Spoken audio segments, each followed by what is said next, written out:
All right, good evening. Thank you everyone for joining us for this month's board meeting, May 2021, still virtual. Joining me this evening are our Vice Chair, Leah Crucy, Saba Beretta, Naomi Shelton, Ricardo Ganjum, and Jim Sandman.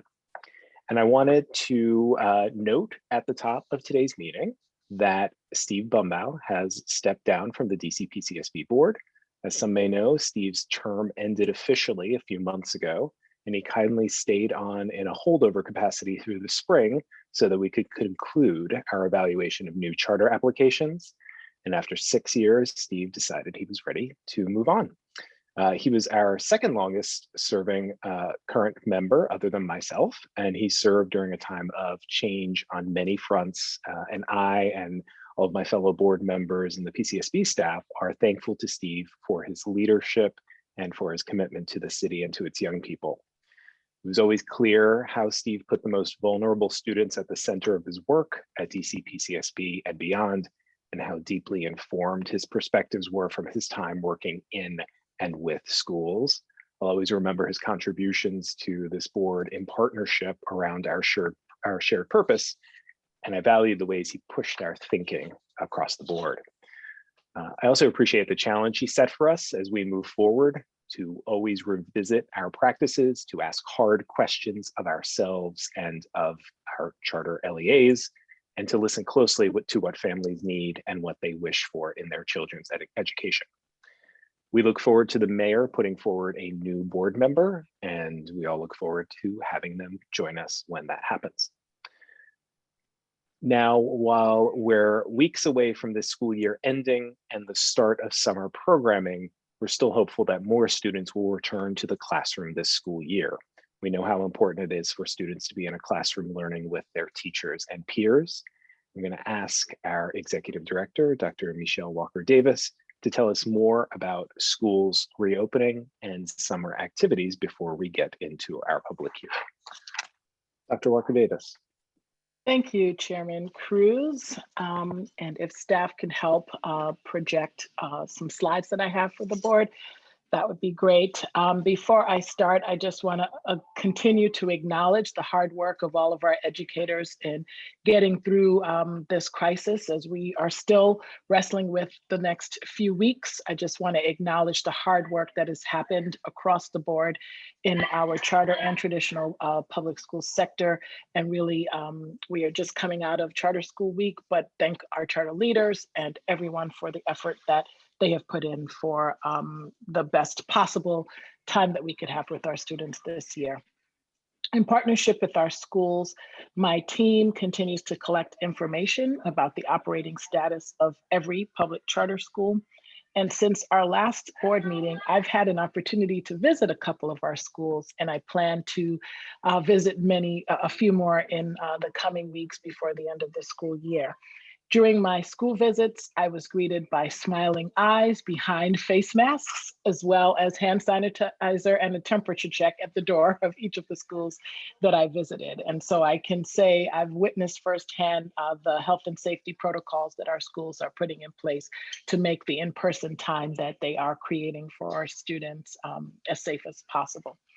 I saw students that were excited to be back in buildings. They were getting acquainted in many instances, and in some instances, reacquainted with normal school.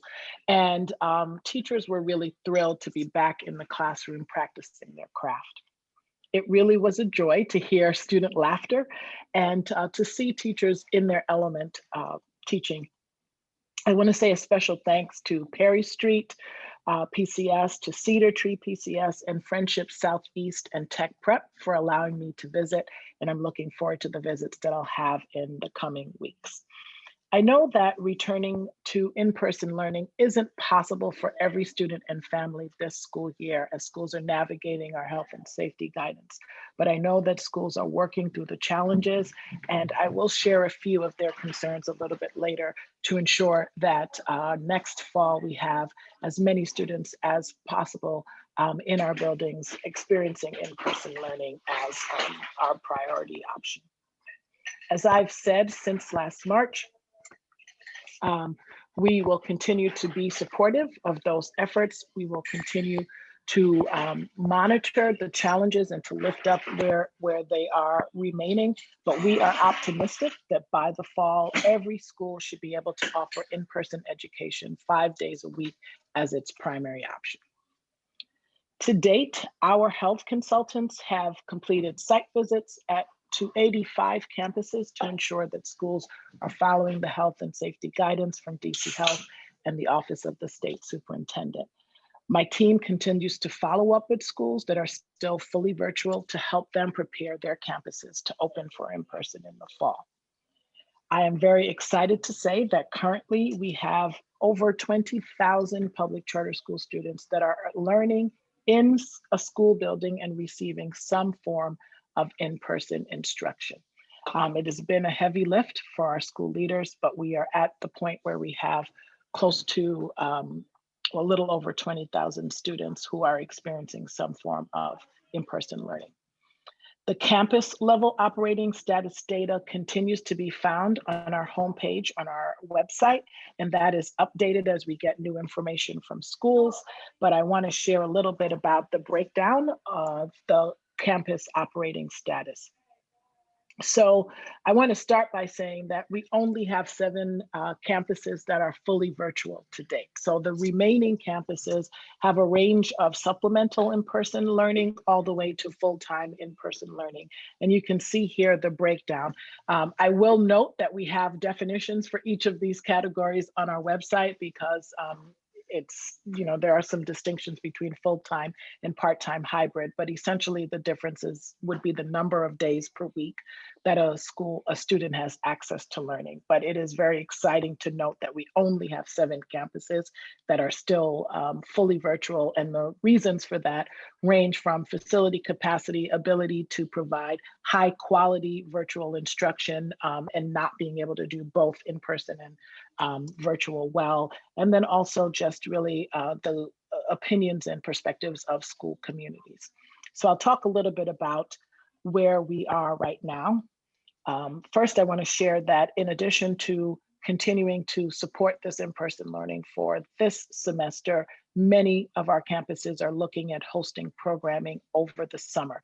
And that is programmed not only to help students catch up, but to build confidence. And of course, it's summer for them to have fun as well. So I'll share a little bit about the data around summer programming as well. We have 122 of our campuses are offering summer learning opportunities, and those range from 3 weeks up to 8 weeks of programming. We have a number of them who will be offering that in some form virtually, and almost as many who will offer that in person as well. So you'll see that there's a split, and many of our schools are doing both virtual and in-person options.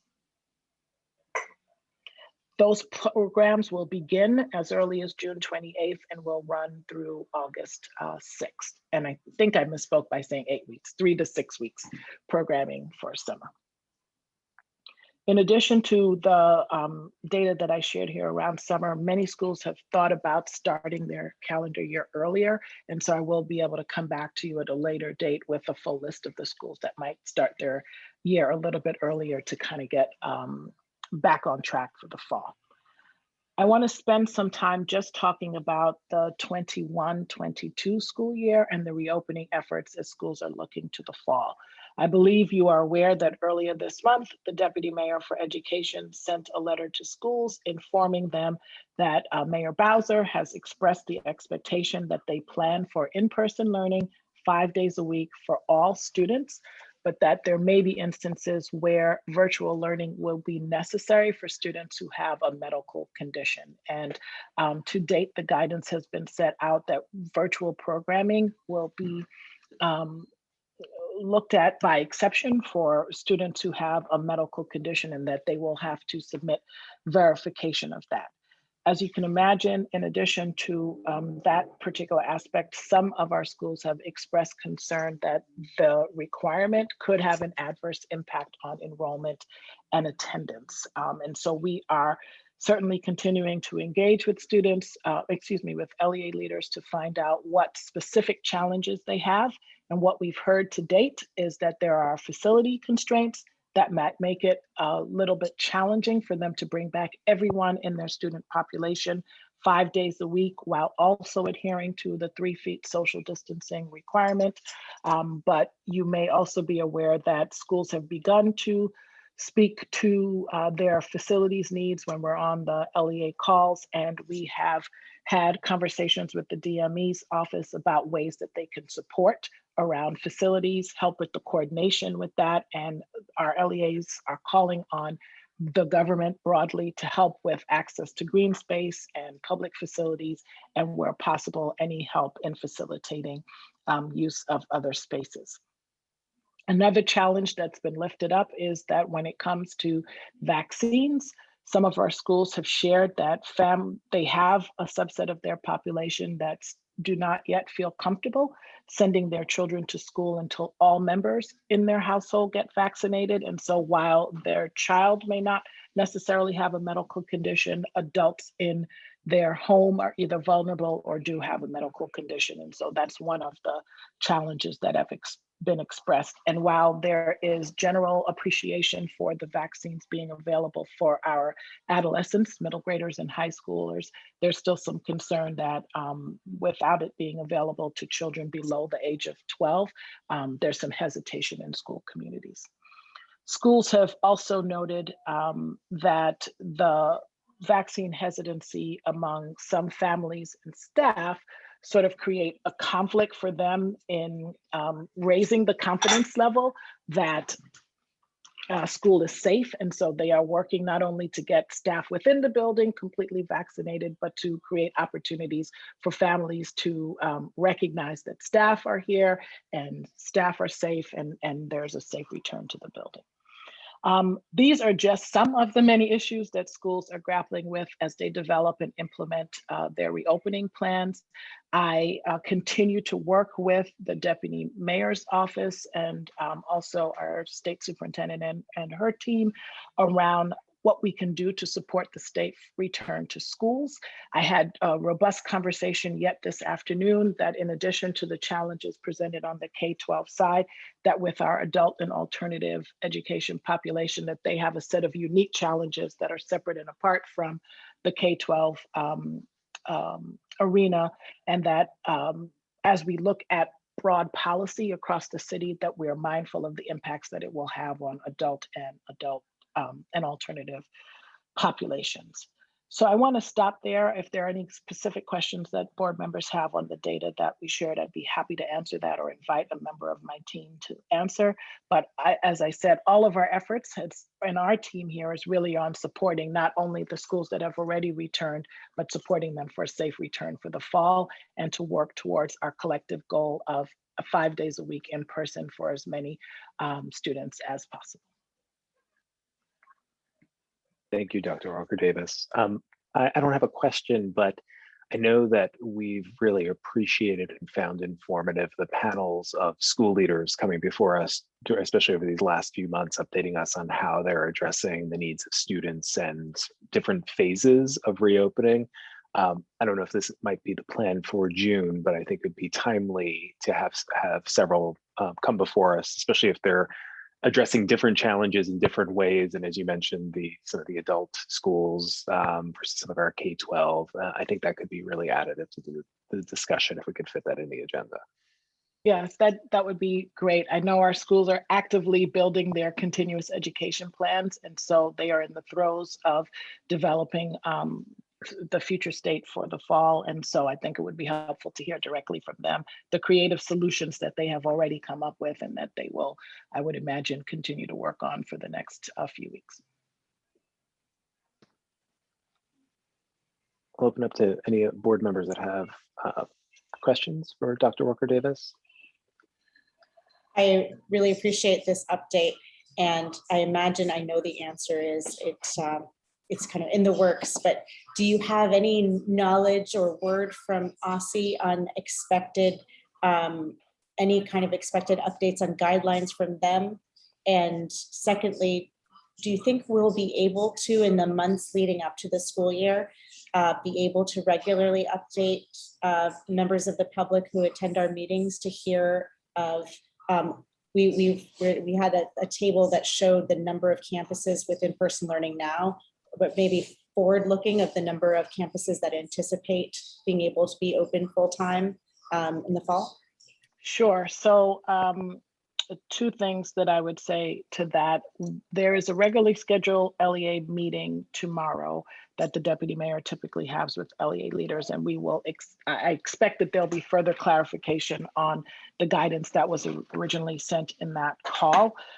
You are right that there are two places where LEA leaders are looking for clarification. One is if there'll be any shifts at all around the socially distancing requirements or any flexibility within that. And then secondly, clarification about what is or is not relevant for adult programs and pre-K programs. So the guidance is expressly for K-12, but I think when it was initially rolled out, that clarification was not made. So I think that there is room for clarification there. And then when the continuous education plan guidance was put out, OSSI has not yet sent out the guidance for the health and safety portion of that plan. So that will be coming. It's our understanding within the next couple of weeks or so, but there is a separate part of the plan that schools will need to implement, and we'll know more about the specific guidance when that document comes out. So yes, more is coming,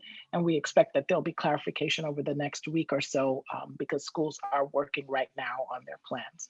Regarding the updates for the fall, once the continuous education plans come out and are approved by OSSI, they will essentially have they will be reporting on a citywide level where all of our LEAs stand. We will be in constant communication with them about the status for charter schools, but we do not expect to be doing this type of reporting that we're doing right now. Going into the fall, that will actually be OSSI's responsibility going forward to do the operating status of all of our campuses. And I want to remind everyone that the expectation is that we're going to be doing 5 days a week in person. And so we would imagine that there will be fewer options that we would have listed in a chart like that. But to the extent that we see any reason to keep a closer eye for charter schools, then we will stand up a separate reporting if that is necessary.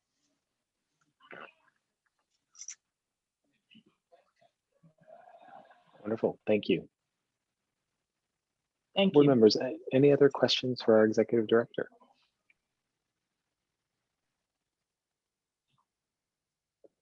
All right, if not, we'll roll into our public hearing.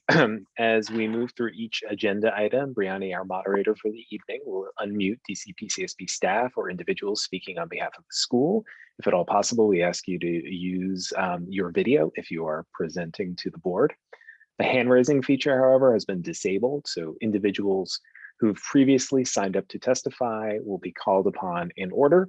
As a reminder, all written public comment is available to the public on our website. And if you didn't sign up by sending your name to the public comment mailbox before the meeting, please submit your comments to public.comment@dcpcsb.org or call our public comment line to leave voicemail testimony at 202-328-2660, selecting option number 2.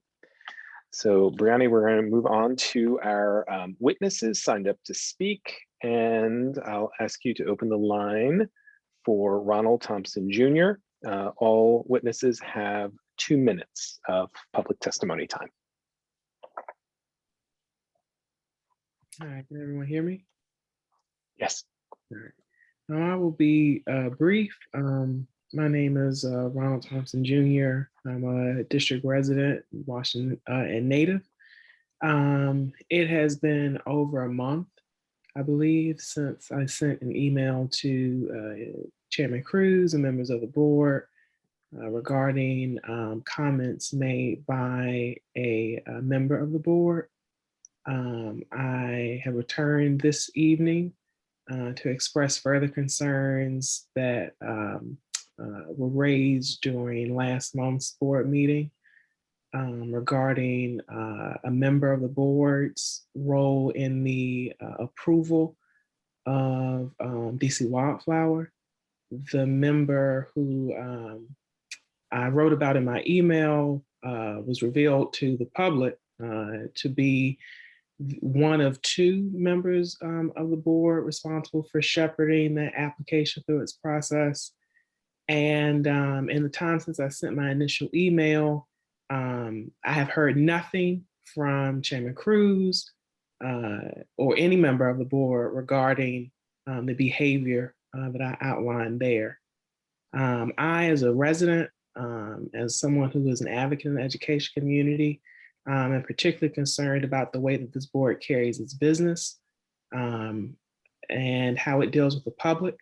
If individuals are to be maligned by members of the board in the course of their work, what does that say to members of the public who wish to voice opinions that may be contrary to the folks who sit on this body? Again, I have not heard anything from Chairman Cruz or any member of the board regarding the behavior that I mentioned. And I don't find the comments last month to have placated any of the concerns that were raised in that email. I think, and I'll close on this, I do believe that the comments made by board member Shelton were in fact more damning than exculpatory. So I hope to hear from the board, from the membership, and I hope to do so soon. Otherwise, I will have to be here again in June to express my concerns about the conduct of this board, of this body's membership. Thank you and have a great evening. Thank you. I believe that is all we have for public witnesses this evening. So I'm going to move us on to our public hearing item, the first of which is going to be led by Melody Sampson.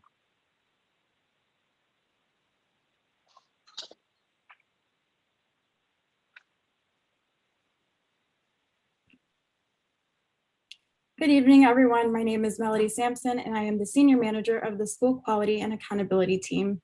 Tonight, the board will hear from Hope Community Public Charter School and Friendship Public Charter School regarding the school's acquisition proposal and related charter agreement amendment requests.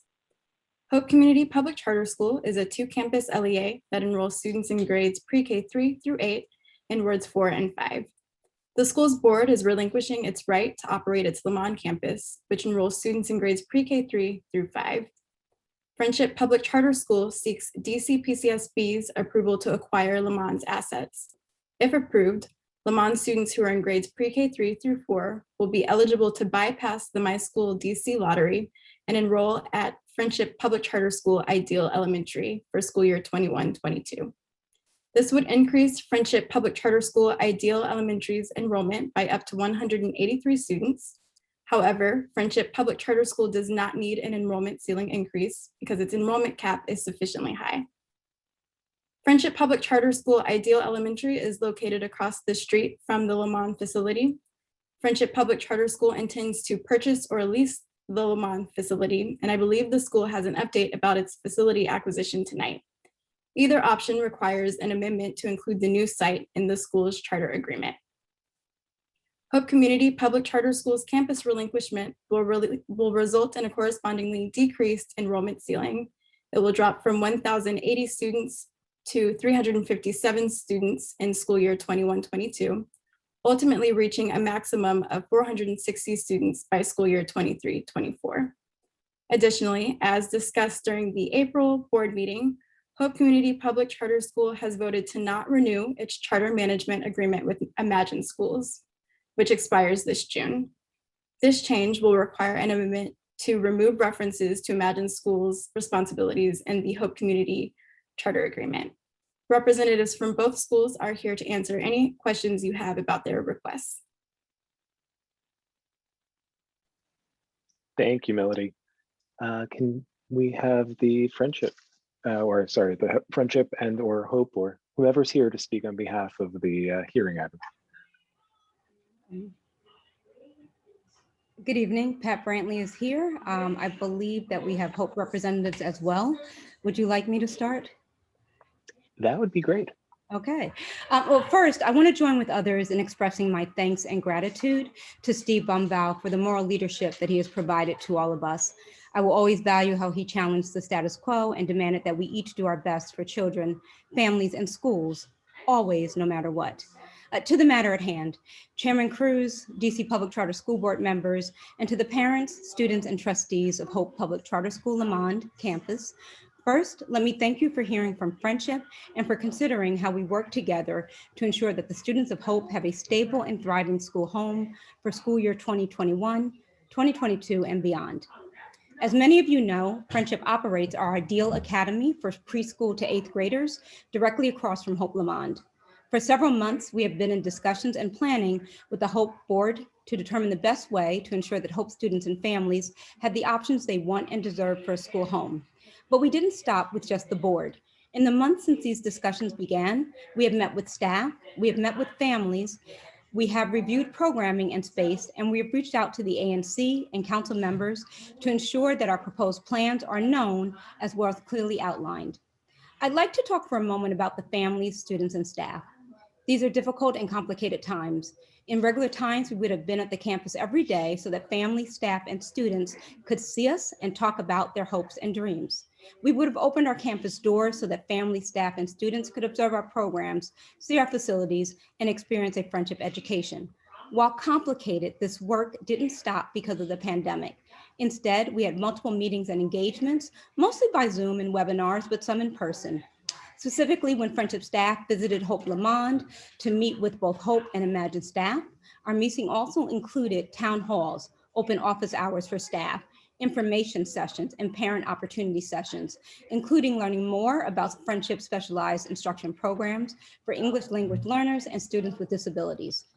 While we were primarily planning for fall 2021 in our work with Hope Lamond, to ensure no interruption of services to students, we also agreed to provide the extended school year services for all Hope students, with IEPs mandating such, and also to open our summer learning and enrichment to Hope Lamond. It's complicated to do this work during a pandemic, but we have endeavored, as we always do, to ensure a strong and thriving school home for the children of Hope Lamond. I want to acknowledge the real estate. The Hope Lamond facility is currently under a sublease with an owner, a guarantor, and a master lessor. That represented some complications for both Hope and Friendship. We approached the work on the real estate with the idea that we must ensure a fair transaction. We approached it knowing that we had to be within norms for charter school facilities, and we must maximize public resources for the school program, for the academic program. We have made significant progress in that regard by creating a structure for a purchase that we believe is fair to all. To wrap this up, we know that this is looked at and approved under the terms of asset acquisition and charter amendment. For us, we see the people, we see the children. And thus for us, we're extending our Friendship family to the Hope Lamond students who are our neighbors and our friends. We will create a Hope Lamond Elementary Academy at Friendship Ideal that becomes the best of both schools, a place where we will continue the strong, close-knit culture and character building for which Lamond is known, along with the extensive programs, supports, and quality of Friendship, and the family feeling that both Friendship and Hope share and value. Thank you. Thank you, Ms. Brantley. Would anyone else from, I don't know, Pat, if anyone from Hope is speaking, or I see Ms. Dougherty here, who's the chair of the board. So I think she's there. Good evening. So once again, good evening, Mr. Chairman, the members of the DC Public Charter School Board, families, and everyone here who's present. We spoke extensively last month about our request to amend our charter for two reasons. One, to remove Imagine, as Melody rightly mentioned, from our charter. And as Pat has extensively explained, to relinquish our charter to operate at the Lamond campus. And as a board, we just thank you for the opportunity to be here this evening once again. And Pat has described extensively, the process that's gotten us to this point. So in terms of our rationale to even get to this point, we have the vision to provide a world-class education for all families that's comparable to any top-notch or elite institution in the United States. And that's something we firmly believe and we stand on pursuing as we focus on our Tolson campus and provide the best learning opportunities for our students. And in doing that too, we decided to collaborate with Friendship because they value our vision, and our vision, we have an alignment of vision, and that's why we're here today. So I know from our community consultations, there's been a misunderstanding of how this actually would work, but I would also like to state this for the public record that it is an acquisition by Friendship. It's not a consolidation because Friendship will be acquiring our students at Lamont, and it's because of our commitment to ensure that the families and the students maintain a stable environment. So once again, thank you very much for this opportunity. Great. Thank you. I'll just start by acknowledging how much work I know has gone into this over the last several weeks and months on the part of all involved to get it to this point. So thank you for doing that on behalf of the students and families. And I really do commend the Hope leadership for acknowledging some of the challenges it's had, taking the steps that I think we'll all find to be appropriate to ensure that students are getting that world-class education that you promised them. So I really appreciate all the work across leadership and both schools boards. With that, let me open it up to board members for what I'm sure are going to be a handful of questions.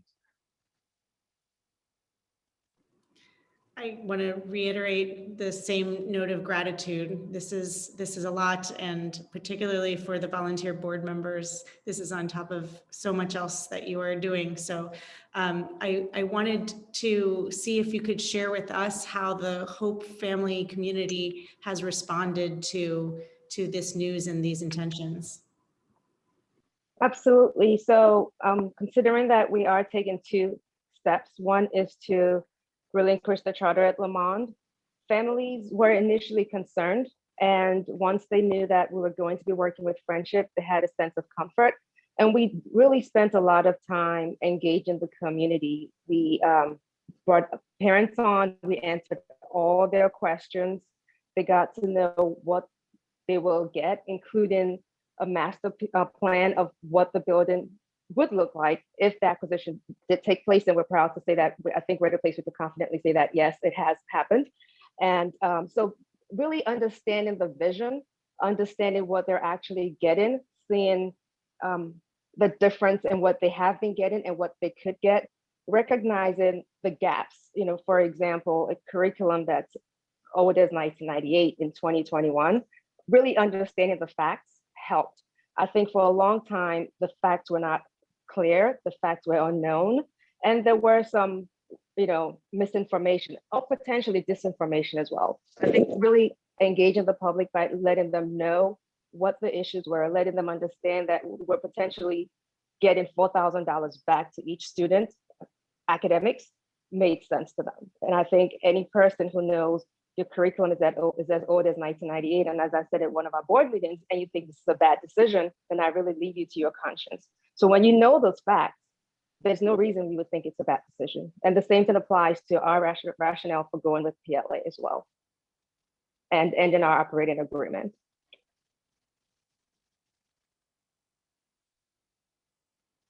Have I answered your question? You have, thank you. And I'm actually have this same question for Ms. Brantley, how the friendship community with regard to the Lamont campus.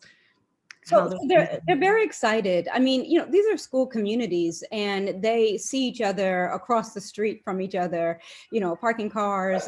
There are Lamont staff that have children at Friendship, some of them in our specialized programs, which they benefit from. Because Friendship Ideal goes to 8th grade and Hope Lamont stops at 5th grade, I think families are excited by having the feeder options that's in a neighborhood that they are used to being in. But I will also say from the staff, and Rebecca mentioned, the age of the curriculum and other things, I think that Hope tried, as many schools do, to sustain the 2 campuses. But because of just the underlying economics of what was there in the real estate transaction, that was difficult to do. And that's something that had been flagged by the Public Charter School Board in past reviews. And so when we talk to staff, what we see is this commitment to students and to quality, but also an interest in what we heard the most. What is the professional development going to look like, right? What does retention of staff look like? And there was a lot of excitement. I am proud to say that in just the last couple of weeks, with the way that staff has responded to us, we have already started to bring on staff from Hope Lamond that will continue with students, because our work here is really about stability and investing back into the school, the students, the teachers, the program. And so we've had a, what I would say is a really positive reception from Hope Lamond, right? People really working with us to get this done, but from the friendship team that is at Ideal, and many of them are on this call right now and they can speak for themselves. We are excited to get this done, and there is a great enthusiasm for it.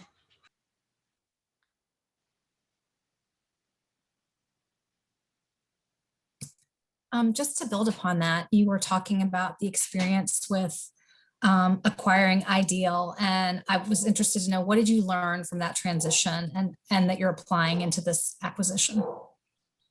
I would say, you know, we've done quite a few of these now, and so collectively over time, what I've always known, but it's reinforced every time, is that this is like building a family, right? This isn't, and I hate the term asset acquisition. I understand that that's what's built into the law, but you are bringing in individual students and staff members, and there is value in both their experience and the program that they had.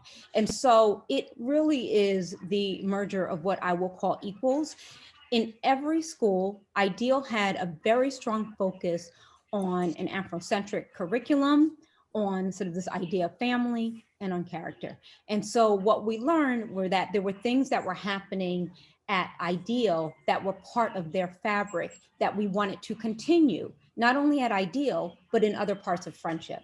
And as we have talked to administrators, families, and staff at Hope Lamond, there are specifics in their character building program that are more than just words on paper that we can use as we build our own character building program.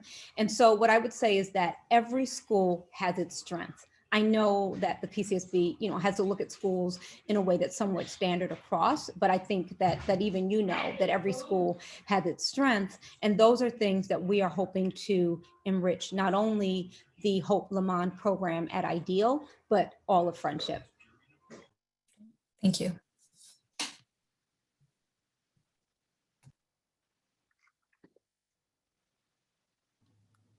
So I also want to echo my colleagues' sentiments around all the work that has gone into this this joint venture.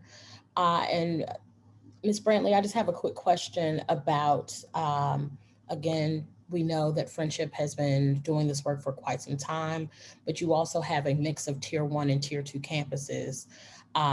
With the two campuses having scores below 50 or right at that mark, how do you plan to address balancing the academics at those campuses and managing this transition so that there's a high standard for all of the Friendship campuses?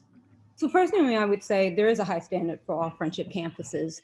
And I also would acknowledge that I think the PCSB is looking at its own framework for the biases and the other things that exist within it. That said, we adopted it and actually believe in it, right? I don't think there are any perfect frameworks, but what we know, and one thing that we regret in the pandemic, or maybe I'm the only person that regrets it, it was that there wasn't a park, because what we know from our MAP scores is that all of our schools were improving. There actually is only one that is,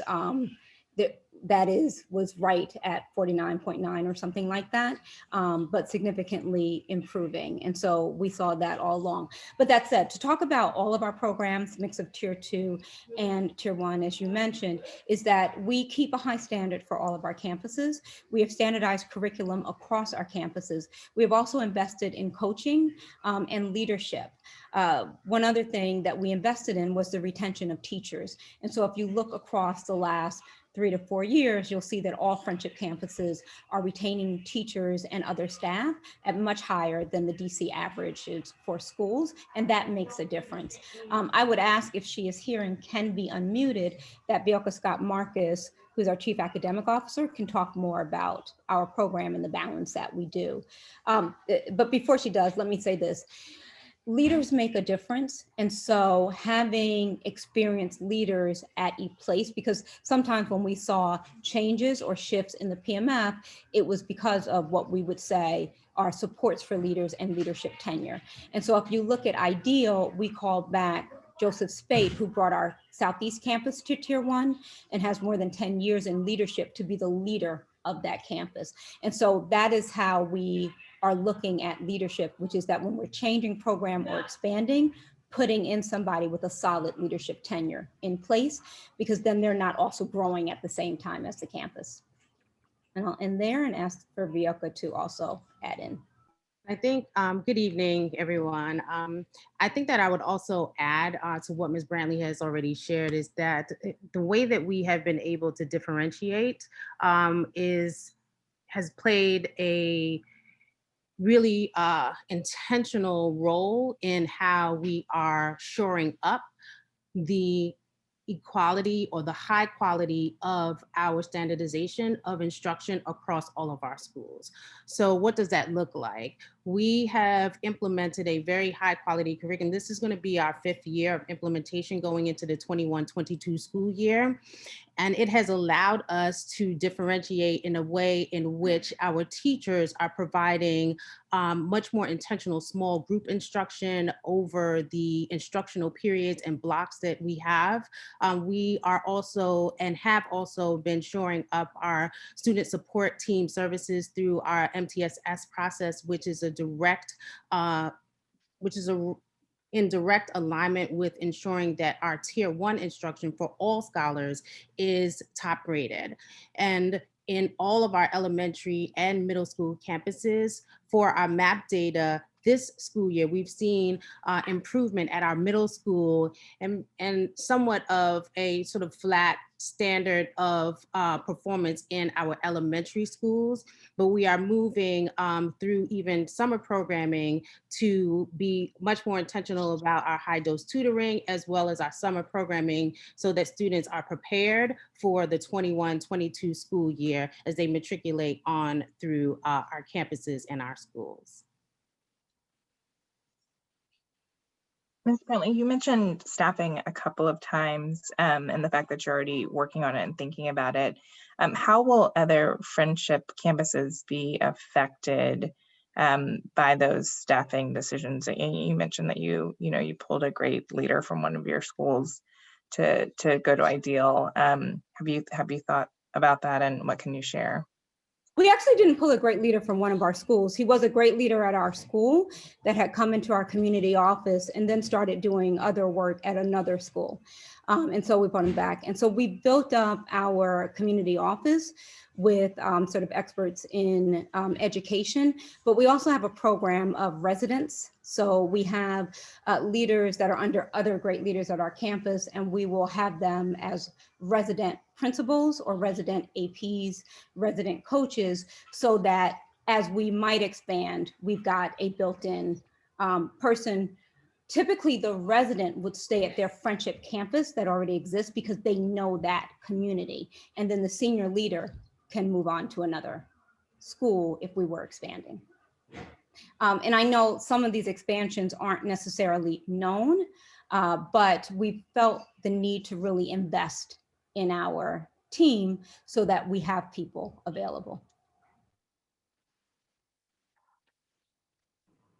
I had a quick follow-up question for Ms. Doherty. I think you mentioned something about parents not getting great information, disinformation, misinformation. Can you clarify, was that from Imagine? Well, I don't really have concrete evidence to identify the source, so I'd rather not, pinpoint any particular source. But there were instances where the things that were not true had been communicated to parents, or just unknown. About school operations or about the the network or what? Well, it had to do with what the students were getting in terms of what is considered high quality education. Okay. It had to do with how well Imagine was performing in comparison or in contrast to other schools in DC and beyond. It also had to do with what was actually being allocated in terms of where the public dollars were going, what percentage of public dollars were actually going to students, to their academics versus a lease that put the school into a deficit each year. No one really knew that. No one understood that was the reason, the impetus behind behind the decision that led to where we were today. And I think Imagine could have taken responsibility to communicate that. And I'm not aware if that was actually done. But as I mentioned, I don't really have the evidence to pinpoint the source of information, but it was apparent that a lot of things were miscommunicated, unknown, and that needed to be clarified.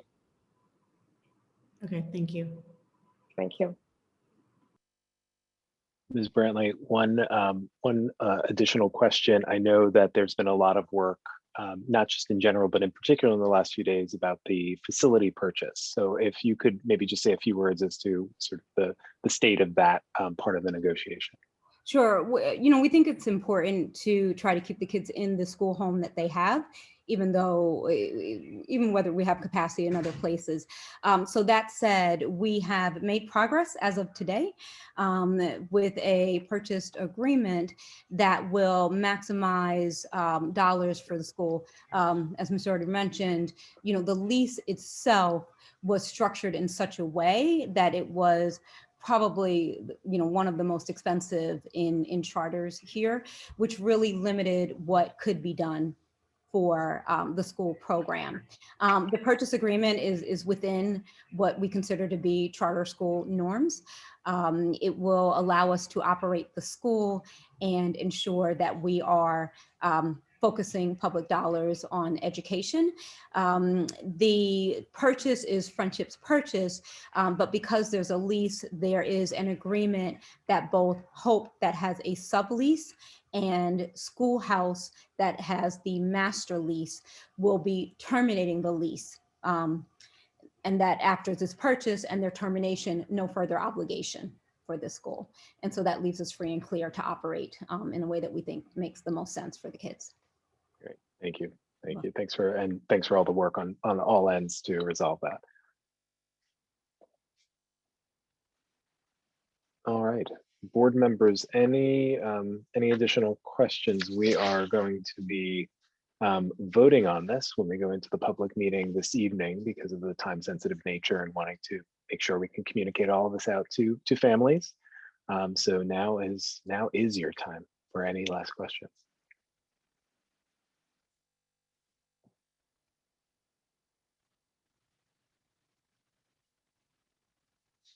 All right.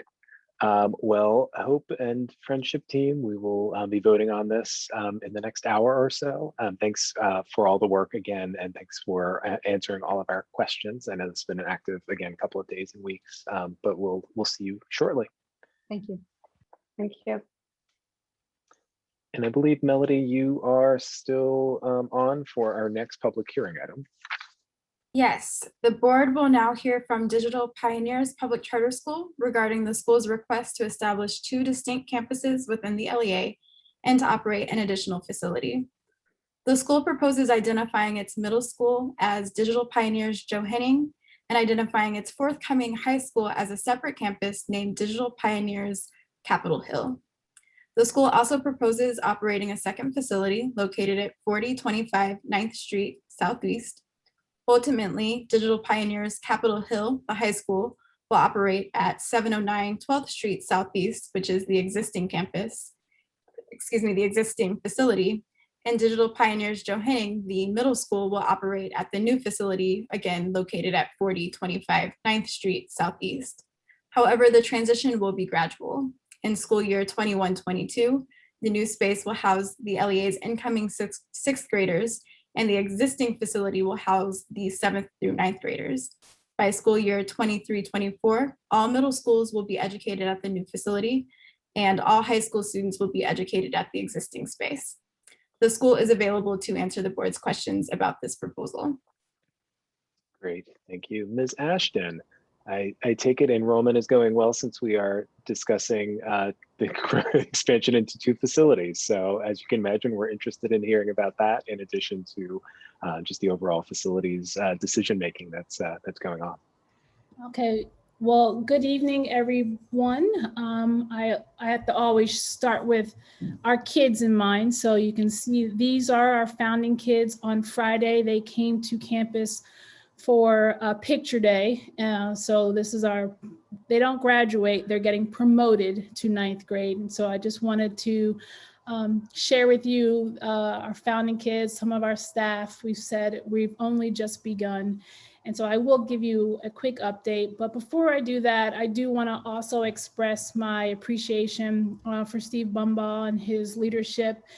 He's been a critical friend, but someone who's been a fearless advocate for all kids. And so I just also want to express my appreciation. With that, I did prepare one slide of update around enrollment. So here's where we are. In terms of our 7th through 9th grade, we are fully enrolled.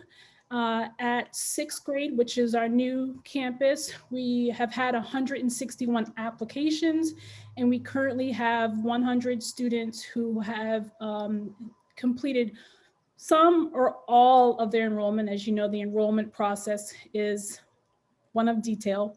And so we are at 100 students who have verbally, or at least through a Google form, families said they are applying. Now we're working through the rest.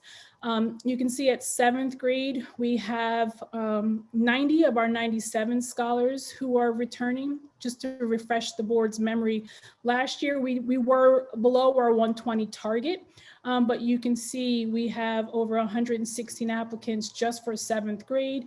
We do expect at 7th grade to get fully enrolled at 120. For 8th grade, we're fully enrolled at 120. We do have 7 scholars on the wait list. And this is the data I'm really excited and proud of, and that is our 9th graders. We started with 120, and right now we have 106 of our scholars who have completed all of their paperwork to enroll in DPA high school. We did have, I guess it's probably going to be close to 11 or 12 of our scholars who did go through the My School DC application process and did apply out, many of them to our most selective enrollment schools. And a couple have chosen neighborhood high schools for family reasons, but we do have 25 students on the wait list, and that is for our 9th grade. What you'll see here is at every stage, we do accept students, whether it's 6th grade, 7th, 8th grade. We always want to open up spots for families that are choosing us. And then just really quick, I wanted to share with you just where our scholars are coming from. And so what you see here on the left is our rising 6th grade scholars. These are the scholars who would be new to DPA. What you'll see in the center is the blue is our 709 12th Street campus. And over here is the 9th Street the 4025 9th Street. So you can still see that the majority of our students are still in Ward 7 and 8. That's where we've done most of our active recruitment. What you see here on the right is this is where our current students are, our current 6th through 8th grade scholars who next year will be our 7th through 9th grade scholars. These scholars have, and just to give you a little bit of the background, we wanted the least amount of disruption as possible for all of our families. So we said for our current 6th and 8th grade, they will stay at our Capitol Hill location. That's the building that they're most familiar with. And for our new rising 6th graders, they will go to the 4025 9th Street location, the Joe Henning campus, because this will be their first time coming to us. Most of them live closer to that facility. Parents have expressed concerns about kids traveling across the city, being on the bus. As you can imagine, even in a pandemic, expressed concerns about transportation, particularly for our sixth graders. And so we did decide to keep our new sixth graders at the Johanning campus. The other thing that we also learned in this process is that as of right now, we have 20 siblings whose older sibling go to the Capitol Hill location, and parents have asked for a bus. And so we actually are going to be providing a bus doing the reverse commute, where kids will go to the main campus on Capitol Hill, and then we'll take at least 20 scholars to the 9th Street location in order to make sure that transportation is not an obstacle for families. I would also say, I had some other updates related to satisfaction, but I think I'll stop here and see what questions you have, either about the facilities or enrollment. I can go back to, I knew those would be two that you would be interested in. Great, thank you. Thank you. Board members, questions for Ms. Ashton? I'm gonna put the kids back up. They look better.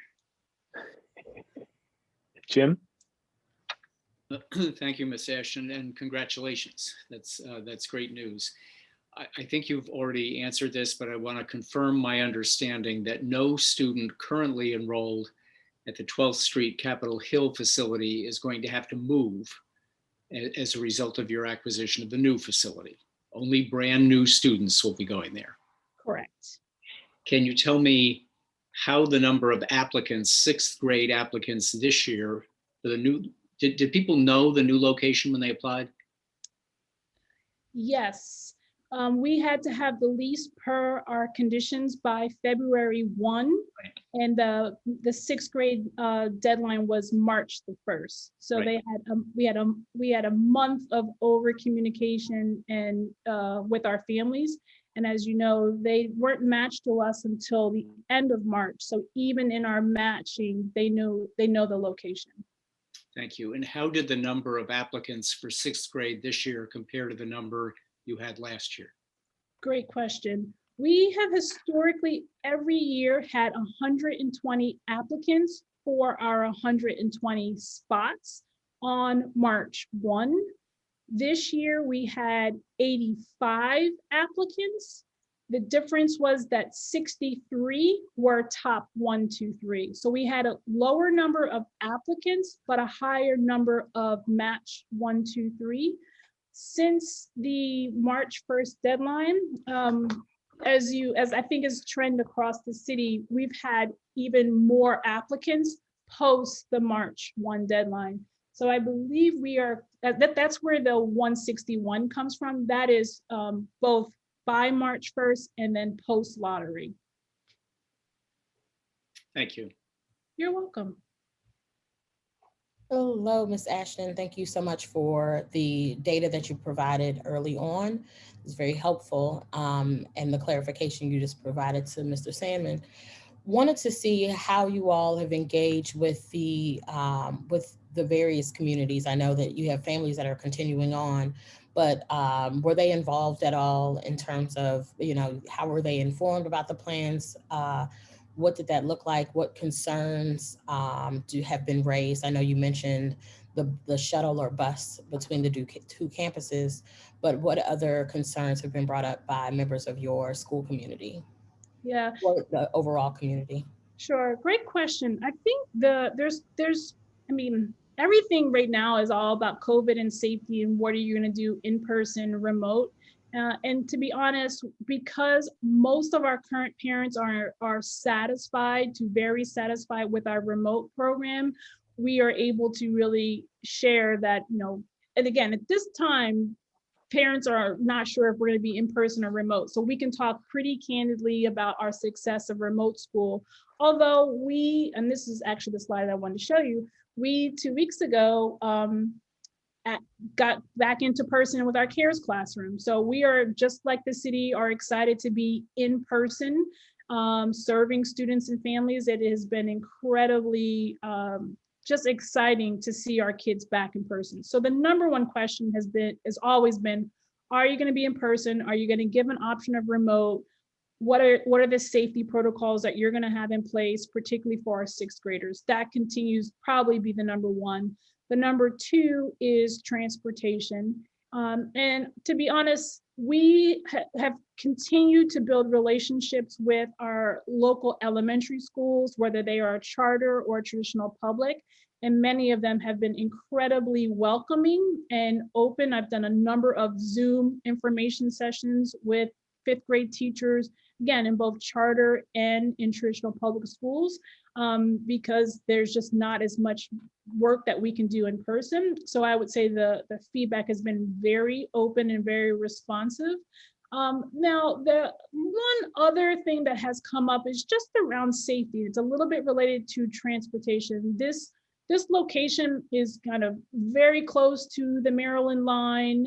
There's not much in terms of industry around it. So a lot of our folks are used to going to all the public transportation routes going on the Hill, having the Dunkin' Donuts and the Starbucks. This location doesn't have some of those things. And so a lot of questions around not just transportation from our campuses, but the public transportation options. Like, are kids going to be outside by the bus stop? Are they going to be alone? Are we going to have safe passage? We do all those things even on Capitol Hill. So they've been assured when we've said, no, we're going to make sure kids get on the bus, know how to get on the bus, know how to get off. There's going to be adults kind of monitoring the bus stop. So there's no issues there. And as I think you know, this campus is right next to early childhood charter school. And so there's the community is used to kids being around, albeit little kids. And so I think that has also assured some of our families that, you know, there's younger children, there's another school there. And so they have been, I would say, more comforted, but, you know, more of the issues are related to COVID and spacing and in person. Thanks so much. You're welcome. Thank you very much for this. It's exciting to see the momentum with enrollment for next year. Can you share with us what this summer looks like for your scholars? Great question, because depends what the city says in terms of can we be in, no, I'm joking, no, I'm not.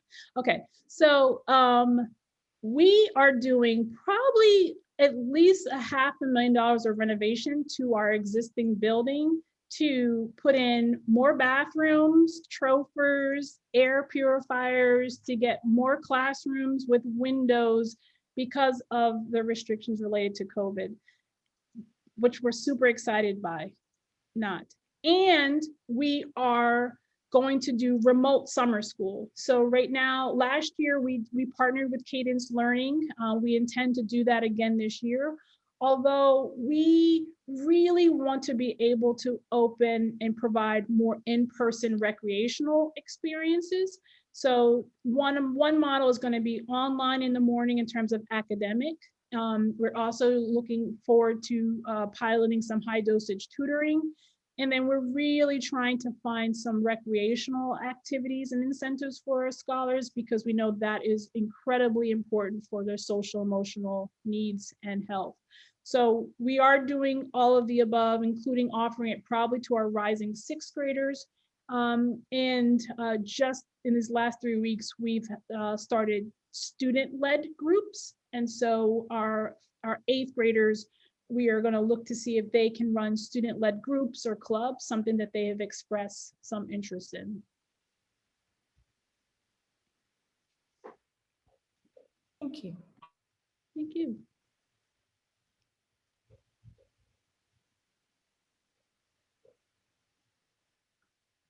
All right, any other questions for DPA?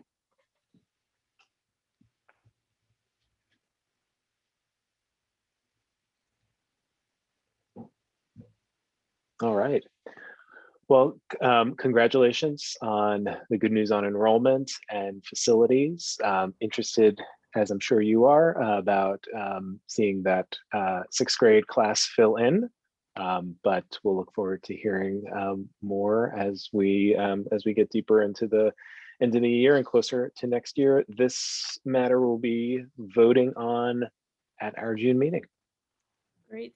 Thank you, Chairman Cruz and everyone else for this time. I look forward to seeing you all in June with a full update. Otherwise, be safe and thank you. Thank you. All right, next for our public hearing, if I can ask Nada Musa to join us, and we'll be hearing about more facilities, this time from Goodwill Excel Center. Hello, my name is Nada Musa, and I'm a specialist on the School Quality and Accountability team. Tonight, the board will discuss Goodwill Excel Public Charter School's requests to operate an additional facility. The school currently operates one facility at 1776 G Street Northwest. It seeks to operate a second site at 1201 Maryland Avenue Southwest to support its anticipated enrollment increase. The school expects to open the new facility midway through school year 2021-22 and intends to divide its student population equally across both facilities. Representatives from the school are here to answer any questions you may have. Excellent, thank you, Nana. Let's see. Sorry, I'm just trying to find everyone. There we go. Cruz, it's Kat. There we go. I see everyone. Good afternoon. You all are back. Good evening. Good evening. So if I could just share just a few comments this evening. First of all, thank you very much for allowing us this time. We are very excited to sit before you this evening to discuss the Goodwill Excel Center's proposed second school facility, which will be at 1201 Maryland Avenue Southwest. After numerous site visits and reviews of locations across the city, we have concluded that this location is ideal for our expansion for several reasons. First of all, let me talk to you about student accessibility, which is paramount. Our school recruits residents from across the city. This new facility is walking distance from the Smithsonian and L'Enfant Plaza metro locations, stations that are really already accessible by many of our students. Secondly, the facility matches space needs for both our school and our child development center. As you all know, we do need a location that allows the child care center to be on the ground level so it can meet state licensing requirements for offering childcare to our students. Like our current facility, this new location meets that very need. And finally, we have learned from our current facility experience and location that students value exposure to an environment that feels, quite frankly, a little bit different than traditional school settings, and also from the neighborhoods that they've left. And to have a school that is in a professional work setting. This location in a downtown business area continues to meet that need. We signed a letter of intent, at the end of April, and are actively engaging our school community and local neighbors in and around 1201 Maryland Avenue, and are receiving extremely positive feedback. We have met with the Mandarin Oriental staff and hope to collaborate with them in our hospitality training. We have also reached out to our local ANC and hope to connect soon to have more in-depth conversations about our school. Goodwill of Greater Washington already has an existing relationship with a close-by neighbor, which is the Bureau of Engraving and Printing, where we have had the custodial janitorial contract there since 1987. And that certainly will go a long way as far as our school is concerned. We also have very strong relationships with several hotels along the waterfront that we hope to leverage that relationship in order to have placement for our graduates after they complete at the Excel Center. We will continue to meet with a variety of stakeholders and our school community to raise community awareness and support for the Goodwill Excel Center, and to ensure relevant stakeholders are informed and engaged in ongoing planning. Thank you for listening this evening, and we welcome any additional questions you might have regarding this new site for our Goodwill Excel Center. Thank you, Ms. Malloy and team. Let me open it up for our board to kick off any questions. I just have a quick question that I always ask about new locations. What was the community engagement? How has the community responded? And who all have you had feedback from, and what has that feedback been? So Naomi, I would first of all say we have had long conversations with the Mandarin Oriental, which is literally across the street from 1201 Maryland Avenue, and have engaged them in opportunities to where they will be involved with the school. And as you know, we do have hospitality certification that is a part of our school. And so that has been a very strong and beginning relationship. We also have relationships with, as I mentioned to you, the hotels, which are along the Southwest waterfront, and have engaged them in conversation regarding our new location. And I will also say, as far as the ANC is concerned, we have gone ahead and put several calls into them, and we know that we'll be putting together a very strong conversation and presentation with them in showing the strength of having our Goodwill Excel Center in that neighborhood. Mm-hmm. And I know that Colleen Paletta and also Chelsea Kirk, Dr. Chelsea Kirk, are on this call as well. And if either of them has anything they'd like to add, I would certainly welcome them to give those comments. Yeah, I think, Naomi, I think Catherine really spoke to sort of our external community engagement. I think also I would add internally, our staff, our board, and our body.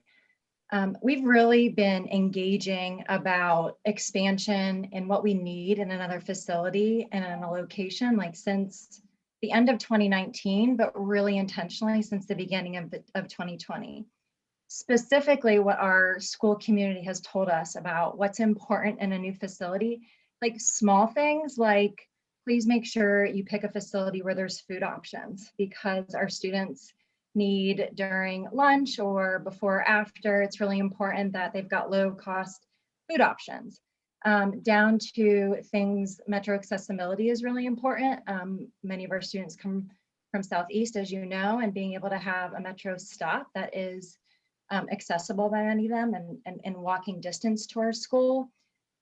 Things such as just square footage of classrooms and the number of classrooms and how many people fit in classrooms, and a lot of small details about what's really important in the interior.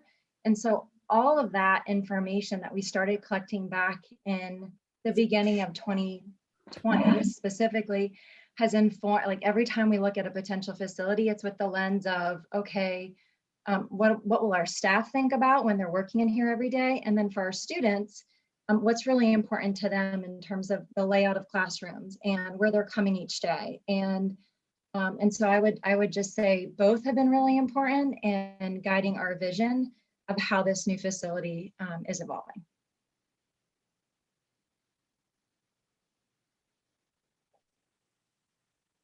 Thank you.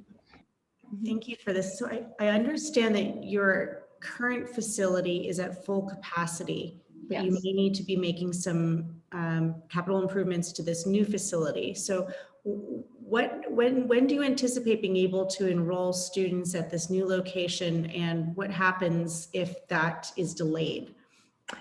First of all, we anticipate that May of 2022 is when the construction will be completed. We anticipate that we will begin construction this November. And so therefore, we feel very comfortable with that timeframe. And the reason why is, I will say, first of all, the architectural firm that we had for the first school is the same architectural firm that we are having for the second school. And the second school will actually mirror the first school as far as classrooms, offices, and also student facilities, the student social area. And so as a result, we are not reinventing the wheel. We're just making the wheel just a little bit larger in this location. So that is, I think, a very comfortable date as far as actually having the second location. And as a result, we'll be able to bring new students on and have them to participate in this new school location. And so that, thank you. Does that mean that the new students would be welcomed in for the 22-23 school year? We would begin in May of that year. Yes, exactly. Mm-hmm. Okay. Thank you. You're welcome.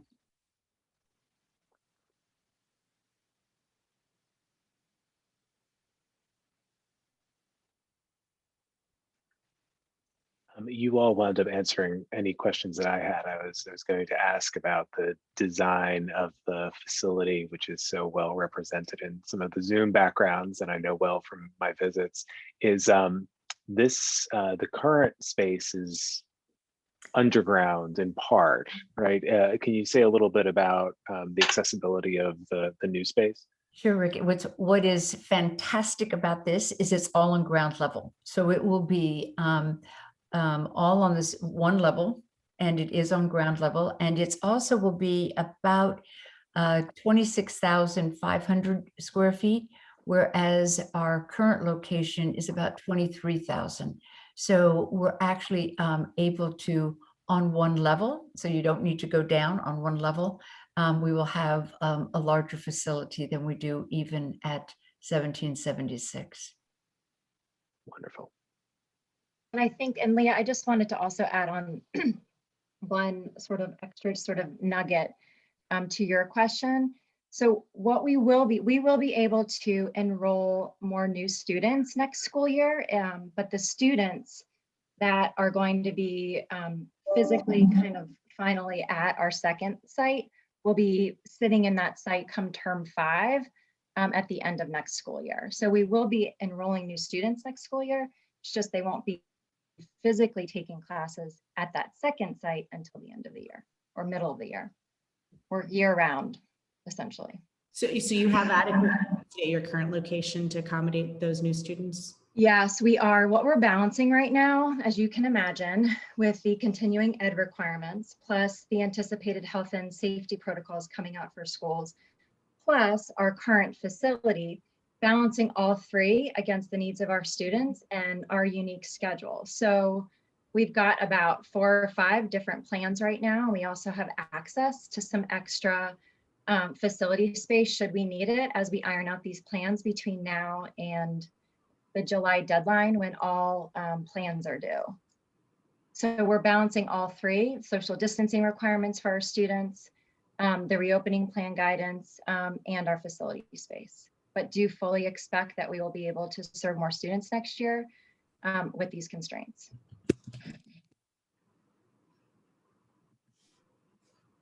Great.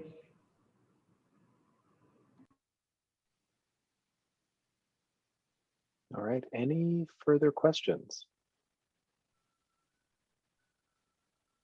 If not, we will see the Goodwill team back next month when we'll be voting on this item. Thank you, as always, for joining us this evening. Grace, thank you. Nice to see you all. Have a good night. Have a great night. Bye.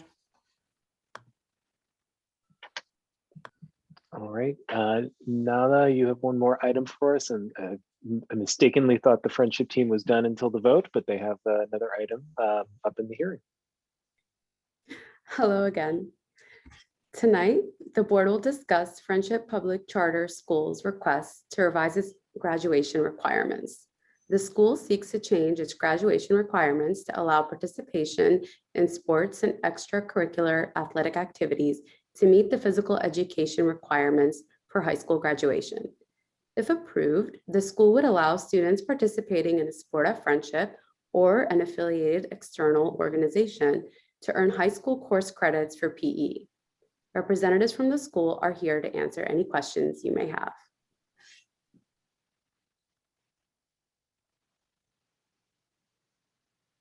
right, if we can, do we make sure we have the French, oh, there we go. Ms. Miller, are you speaking on behalf of Friendship? Yes, I will give opening comments, and then I will share with you comments from one of our student athletes via video. She recorded a video for us as she could not be here in person. Great. So thank you. Thank you for the opportunity, board members, to speak about Friendship's request to allow participation in sports and extracurricular athletic activities to satisfy physical education credit requirements. Friendship PCS offers a robust athletic program in which our students devote hours of training to compete at the local and regional levels. We also have students who participate in programs through reputable organizations that allow them to train and compete locally, nationally, and even internationally. Participation in these activities instill in our students the mission, beliefs, and core values of Friendship, the desire to serve, as well as the behaviors and skills embedded in the District of Columbia PD standards that include leadership, teamwork, and lifelong fitness habits. Friendship scholars are student athletes who often excel in their classes and are leaders at their campuses. They are students who would take the opportunity to take elective classes of interest to explore careers or advance their knowledge in an area they plan to pursue in college. Moreover, it is our hope that students will see sports and athletics as a pathway to become more well-rounded and an active participant in our school community. Finally, students who participate in sports and extracurricular athletic activities have a training schedule in addition to games, competitions, or recitals that require up to 8 to 10 hours per week of training. They devote time and effort to become stellar at whatever activity they pursue, and the rewards are the gifts that keep on giving in terms of building in them confidence, perseverance, persistence, commitment to what they pursue, sometimes scholarships, and more. This is a change that makes sense because it benefits the students we serve. And now I will share my screen so that you can hear from Robin Montgomery.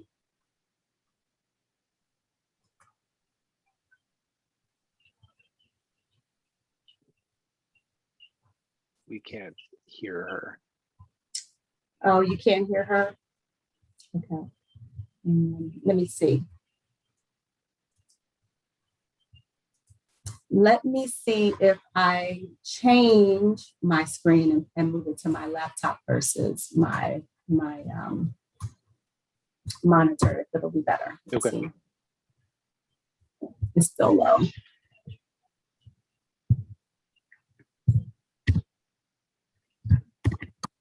Is that any better or no? We still can't, at least I can't hear. Board members, I don't think anyone can. Okay. So, let's see. So I will stop sharing my screen, and what I will do is I will send this to you so that you can view afterwards. But basically, Robin was sharing that she is a junior at the Friendship Collegiate Online Academy, that she is a tennis player affiliated with the tennis, the full name isn't coming to me, of course, right now, but it is a tennis club that operates in College Park, Maryland. It's associated with the USTA. She has decided to go pro. She talks about how she spends a lot of her time training, but that she still attends school after she's done training. She has desires to go to college after she gets settled in her professional career. She is a student who would be interested in exploring other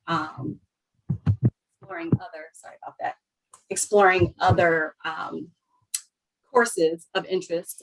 One that you'll hear in her video is that she talks about expanding on her foreign language. So she's already taken 2 years of French. It would give her an opportunity to continue studying French as she travels and competes internationally. And she says that, not every country is English speaking. So, just being able to pursue those other courses of interest is what she wanted to share with you. Thank you. Thank you. And we'll look forward to receiving that, and we'll all view it. Let me open it up to board members for questions for Friendship. And I have, just so you know, Danielle Piper is also with me. She is a teacher at Friendship Collegiate, but she leads our professional development around health and PE. Thank you for joining us. Thank you for this. My question is, do you anticipate either staffing challenges with students and or capacity challenges with classes that students will choose to opt into instead of PE? And how much of classes do you anticipate opting out of PE and being able to adequately meet the requirements through outside school activity? Yeah, I don't anticipate a staffing challenge for this. We at Friendship, we offer a variety of ways in which students can take classes. We have dual enrollment courses, we have AP courses, and we have other, classes through Edmentum courseware. And so I don't anticipate staffing challenges for that.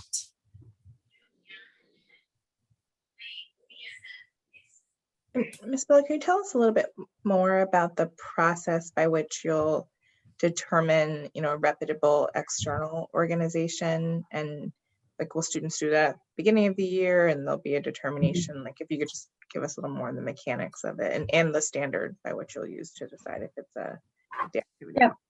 So one of the things, when we have external organizations, number one, they need to be an organization that is incorporated. It goes without saying that, hopefully their mission aligns with ours, but that they are incorporated, that they have a way to track and monitor their student participation, and that they would be willing to enter into an agreement with us where they would report on the students that participate in those activities through their organization. Without that commitment, we would not, be able to partner with them. And then how are students going to, apply for this waiver or change? Mm-hmm. So I think it'll be important for us to ensure that we update our materials to let them know that this is an option for them.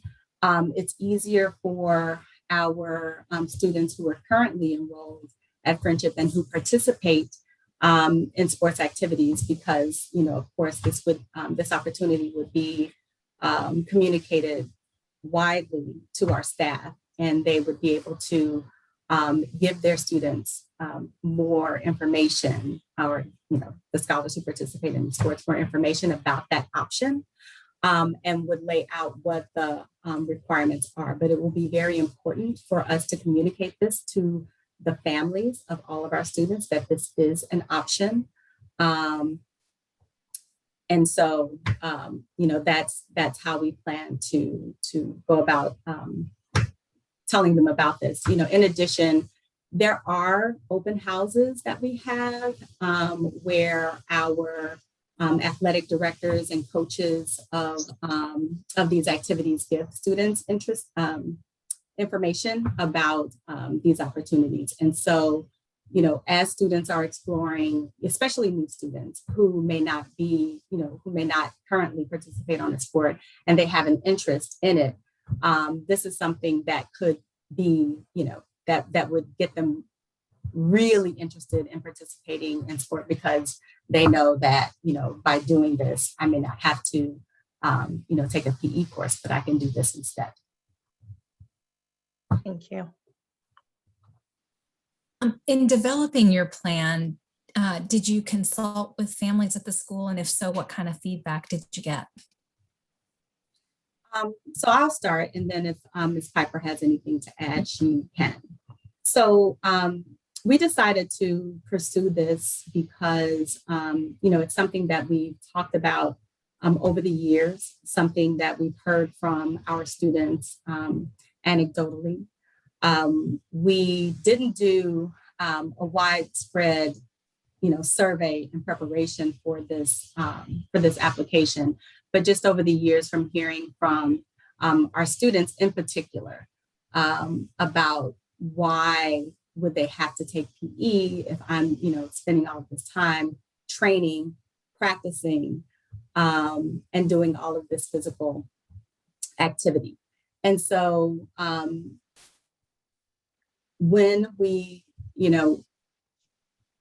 started looking into what other states were doing, other locales, just across the country and even locally, and seeing how they incorporated this component, then we decided to move forward and present this application to you back in April. So, we've spoken to students and to, a few of their parents, and this all made sense to them. There was no, pushback or concern.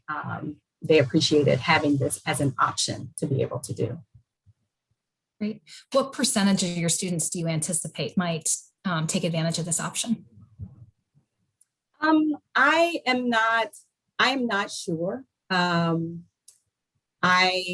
don't have an exact number of the percentage of our student population who participate in sports. But I would imagine that of those that do, it might be, somewhere, let's see, we have about 500 or so students at collegiate and about 250 or so, 275 at Tech Prep. So probably of those, maybe 15-20% of them around that number participate in sports. And so, it may be, upwards of 80% who choose to participate. It may be more, but I don't have that number for you. Can I echo as well? Sure. Yeah, sure. And also our coaching staff is behind the model as well. And so just as an option for our student athletes, the conversations have been mentioned to the coaches as far as their regular schedules and possibly having like a PE class right before practice and then going into another training classes. For some of the students, they just have expressed to their coaches, we would prefer to just do the PE class through our sport. And so that number in itself would increase the amount of students that would actually want to participate because of the buy-in with not only the students, but the coaches as well. Great, thank you so much.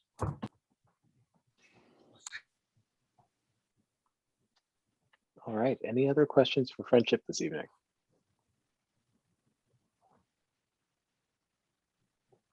If not, we'll be voting on this matter at our June meeting. Thank you, Ms. Miller, Ms. Piper, for joining us this evening. Thank you. All right, Melody, you are back to discuss our charter agreement amendment petition submission policy. Lots of words there. Yes, we are asking you to hold a public hearing to discuss the charter agreement amendment petition submission policy, which the board opened for public comment last month. We are extending the public comment period, which will now close on June 21. This policy articulates application deadlines for schools seeking a charter amendment. The policy also includes an emergency waiver clause outlining the limited circumstances in which a school may submit amendment petition after the submission deadline has passed. DC PCSB staff is proposing this policy to reaffirm and establish charter amendment submission expectations. This policy will improve our ability to coordinate with partner agencies when schools seek significant changes like enrollment ceiling increases and grade level expansions. And I'm happy to answer any questions that you all have about this proposed policy. Great, thank you. Board members, any questions on this? Pretty straightforward. I think does a very nice job of aligning us or creating the conditions for us to better align with other agencies as we think about charter amendments that impact enrollment, school openings, etc. But Melody is here to answer any questions, and we'll be voting on this next month as well. Melody, is that correct? Yep. So Melody, thank you so much, and to the team for this overview. If you could just voice over, how this impacts partners in the education landscape overall and the city at large, just so we could have a better understanding on the record of what, how these adjustments will help serve us better. So the goal here is to really increase the timing in which we communicate these kind of expansive changes to our community partners. And so by setting a clearer timeline for schools, we make it clear to them when they should be working on their growth plans. And then we give the board ample time to deliberate and vote on those changes. And then in turn, we're able to communicate those approvals to our city partners. So like OSSI, DME, My School DC, we give them ample time to get information about school expansions and significant changes that a school is pursuing that allows the city to just plan a lot better.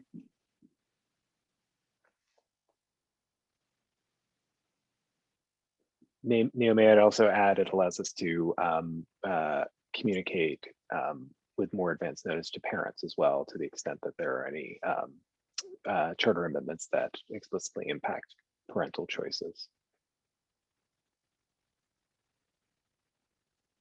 Thank you all.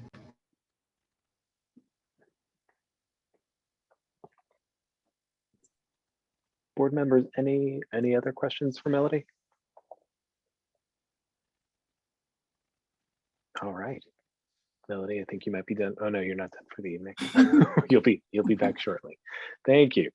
All right, now we will move into our public meeting and a few items up for vote. If I could get a motion to approve the agenda. I move to approve the agenda of the May 17th Public Charter School Board meeting. Thank you. If I can get a second. All right, I've got a second, and I'll go roll call vote. Ricardo Ganjum.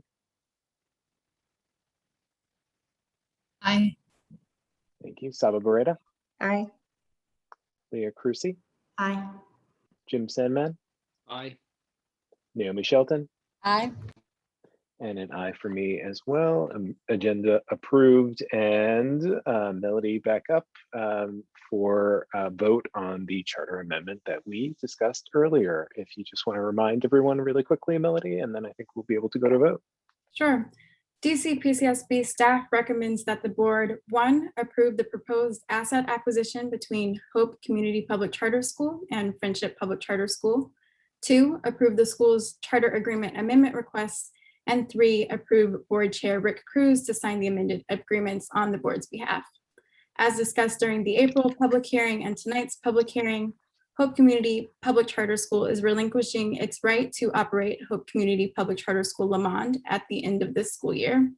Friendship Public Charter School seeks to acquire Lamond's assets, which will enable Lamond students to enroll at Friendship Public Charter School Ideal Elementary without going through the enrollment lottery. If approved, the acquisition will also result in an additional facility for Friendship Public Charter School and a decreased enrollment ceiling for Hope Community Public Charter School.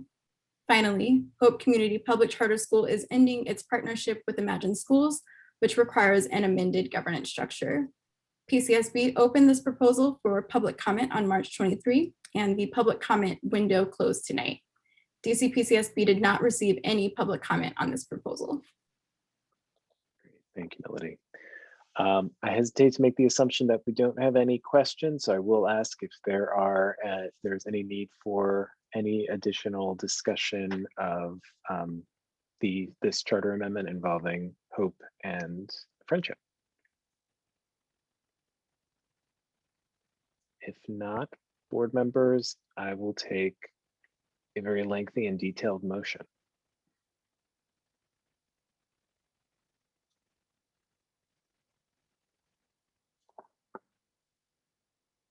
From whomever is willing to. I move to approve the proposed asset acquisition between Hope Community Public Charter School and Friendship Public Charter School, to approve the school's charter amendment request, and to approve the DC PCSB board chair to sign the amendments on the board's behalf. Second. All right, I've got a motion and a second. Roll call vote. Saba Barreda. Aye. Ricardo Ganjam. Aye. Jim Sandman. Aye. Naomi Shelton. Aye. Leah Crucy. Aye. And it is an aye for me as well. The motion passes. Thank you again to the Friendship and Home community. And I know this board will look forward to hearing updates informally or formally as this moves forward over the next few months. So thank you on that. All right, Melody, I think, is out of the hot seat, and we're going to ask Rashida Young, our Chief School Performance Officer, to join us. Hi, everyone. My name is Rashida Young, and I am the Chief School Performance Officer. Tonight, we are asking you to vote on the at-risk preference approval and monitoring policy. The purpose of this policy is to implement the Expanding Equitable Access to Schools Amendment Act of 2020, granting at-risk students greater access to the schools that they want to attend and ensuring that those schools are prepared to serve higher numbers of at-risk students. The at-risk approval and monitoring policy outlines how DC PCSB will approve public charter schools to offer, renew, or discontinue an admissions preference for students who are at risk. Staff has made several modifications to the policy based on public comment that we received, including 1, extending the amount of time schools have to submit the application. 2, only requiring the school's board chair to sign a letter confirming the board's support. 3, including an explanation of the standards for approval, but removing reference to an evaluation rubric. And 4, requiring schools to hold seats reserved for at-risk families for a portion of the post-lottery period. And I am happy to answer any questions that you may have. Thank you, Rashida. Board members, do we have questions for Rashida at this time? Rashida, you've explained it before, but can you explain how how it will work for schools to reserve some space for the post-lottery students? Sure. So one of the public comments we received explained that there's data that My School DC has that many families who are at risk apply for schools in the post-lottery period. So if our policy didn't speak to how long schools should reserve those seats, it's possible that they would be open to the broader applicant pool, and students who did intend to apply to that school would not have a chance to take advantage of this preference. So by having a period of time in which those seats are held, and we've chosen June 1st after conferring with some schools, it allows for those families who are applying in the post-lottery, it allows them time to do that without those seats being filled for the broader applicants. Thank you.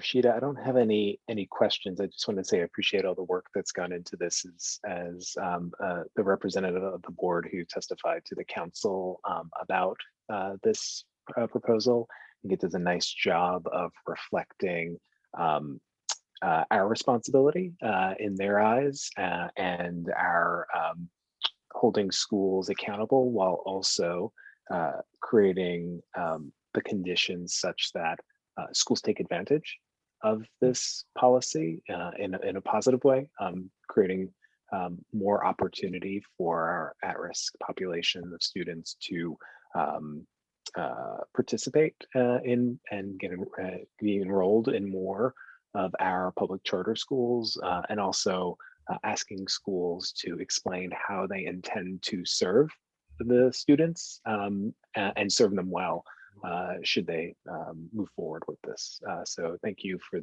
all the work the team has done. As well, thank you to responding to the public comment, looking for some greater clarity in a few different areas. Sure.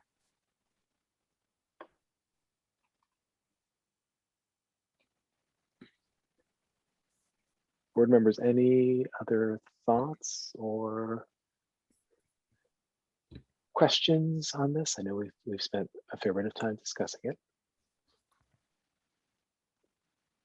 If not, I will take a motion. I move to approve the at-risk approval and monitoring policy. Second.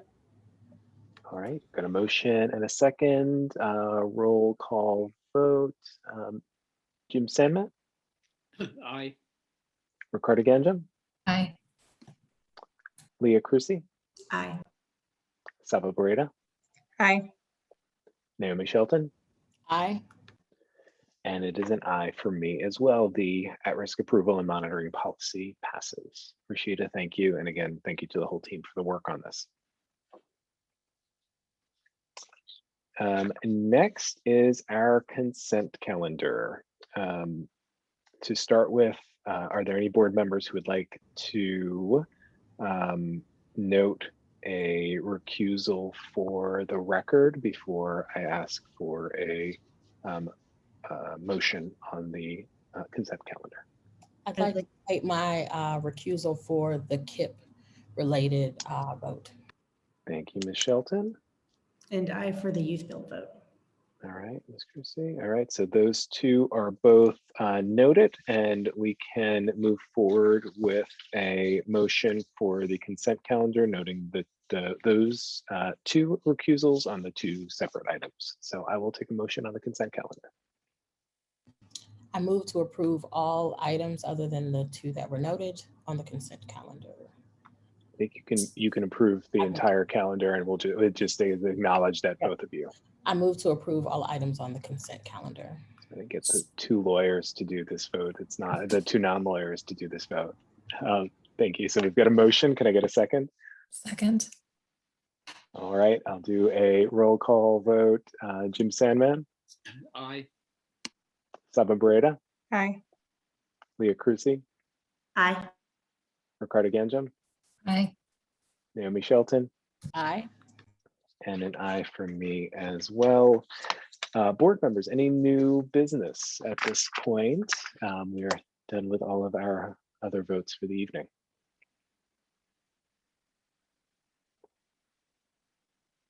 I'll take that as a no, in which case I would ask for a motion to adjourn.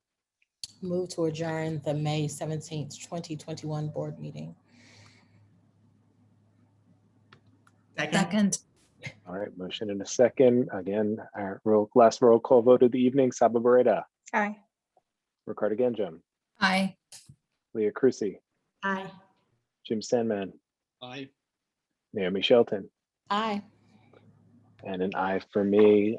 Thank you for everyone who participated this evening. Thank you, board members. We will see you all in June.